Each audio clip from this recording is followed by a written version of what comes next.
come a little closer now? Let me tell you about a woman who wanted, more than almost anything in the world, a child of her own. Just a small one, she told a wise old woman. Even a tiny one would do. The old woman smiled and gave her a single barley corn, no ordinary grain, mind you, and said, "Plant this, and wait." So she did. She set it in a clay pot on her windowsill and tended it like a secret. And one morning, one quiet, golden morning, a bud appeared. It swelled and trembled, and before she could quite believe her eyes, it opened, and there, nestled among the petals, like a thought just becoming real, sat a girl, smaller than your thumb, no bigger than a whisper, but perfectly formed, perfectly alive, with eyes like 2 drops of summer sky. The woman named her Thumbelina, and she loved her immediately, completely, and without reservation. Thumbelina slept in a walnut shell on a bed of violet petals, and she was happy. But happiness, as you may know, has a way of attracting those who want to own it. One night, while she slept, a fat old toad came creeping through the window. She looked at the tiny girl and thought, what a fine bride for my son. Now, the toad's son was large and damp and rather pleased with himself. And when his mother placed Thumbelina on a lily pad in the middle of the brook to keep her from running away, he sat nearby saying, "Croak, croak," as if that settled everything. But Thumbelina sat on her green floating island and wept, and the fish in the brook, who had heard everything, felt so sorry for her that they nibbled through the lily pad's stem, and the little raft of a leaf drifted away, carrying her gently, mercifully, downstream. She floated for the loveliest stretch of time, trailing her feet through the cool water, watching the banks slip by like pages turning. A white butterfly found her and let her tie her sash to it like a sail. And for a little while, the world was just wind and light and freedom. But freedom, for someone so small, is always borrowed. A large beetle spotted her from a branch and, thinking her quite charming, swooped down and carried her up into a tree. He was very proud of her at first. He showed her off to his friends, but the other beetles looked her over and agreed she was rather odd. Only 2 legs, no feelers at all. The beetle, embarrassed now by what he'd admired, dropped her in a daisy patch and flew away without a word. Thumbelina sat among the flowers, quite alone. And yet, and here is the thing, she did not despair. She simply made herself a bed of grass and learned, patiently, to live. Summer melted into autumn, and autumn sharpened into winter, cruel and cold. Thumbelina had no coat, no fire, no store of food.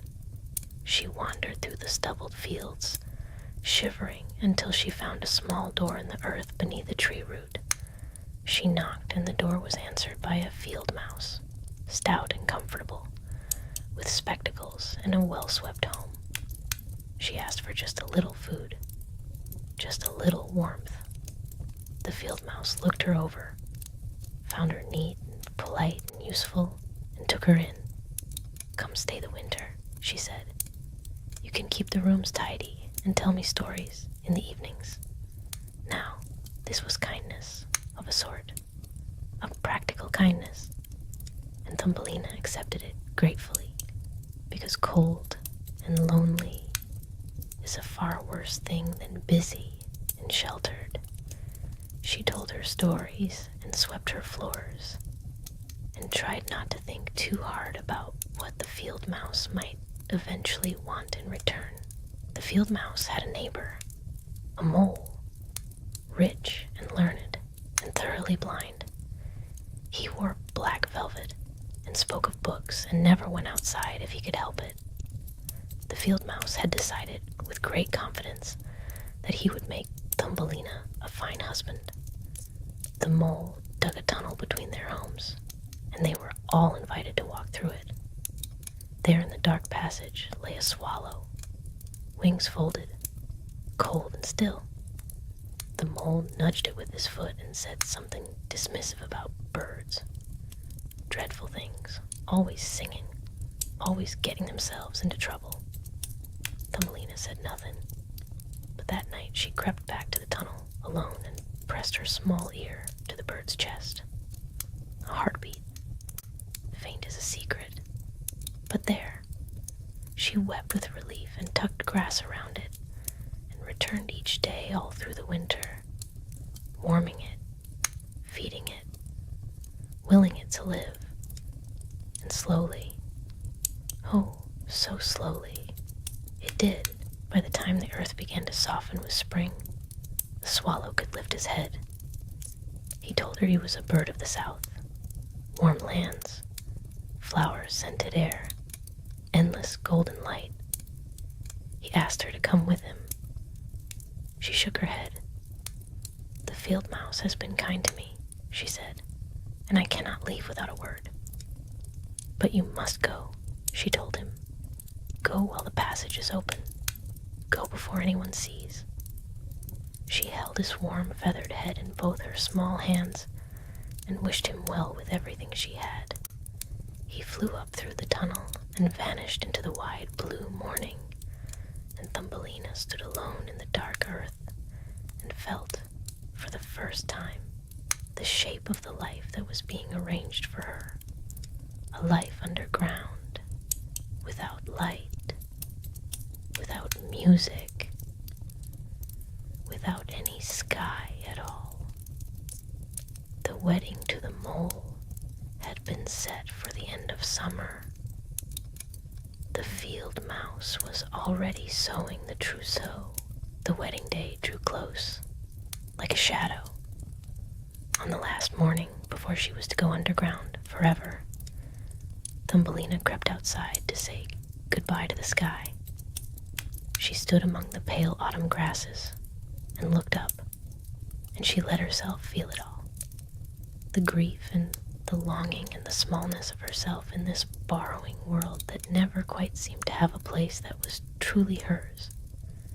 She whispered goodbye to the sun, goodbye to the wind. Then she heard it, that bright, familiar call from high above.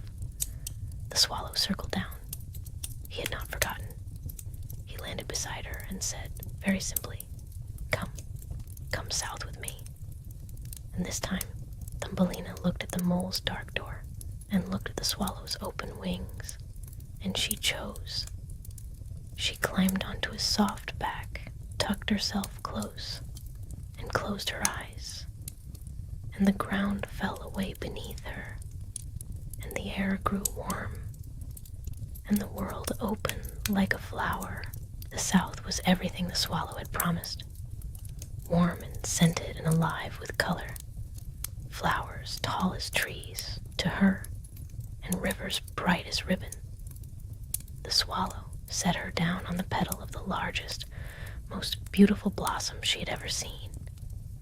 And there, in the heart of that flower, stood a young man, tiny as herself, bright-eyed, with small wings and a crown of petals. He looked at her the way you look at something you have been waiting for without knowing it. He was the spirit of the flower, he told her, as she was the spirit of something rarer still. Someone who had been kind when she need not have been. Patient when patience cost her dearly. Gentle in a world that had been careless with her. He asked her name. "Thumbelina," she said. He smiled. That was her old name, he said. The name for the hard, wandering years. And he gave her a new one. Then and there, while the warm wind moved through the blossoms all around. Maya. And she found, to her quiet wonder,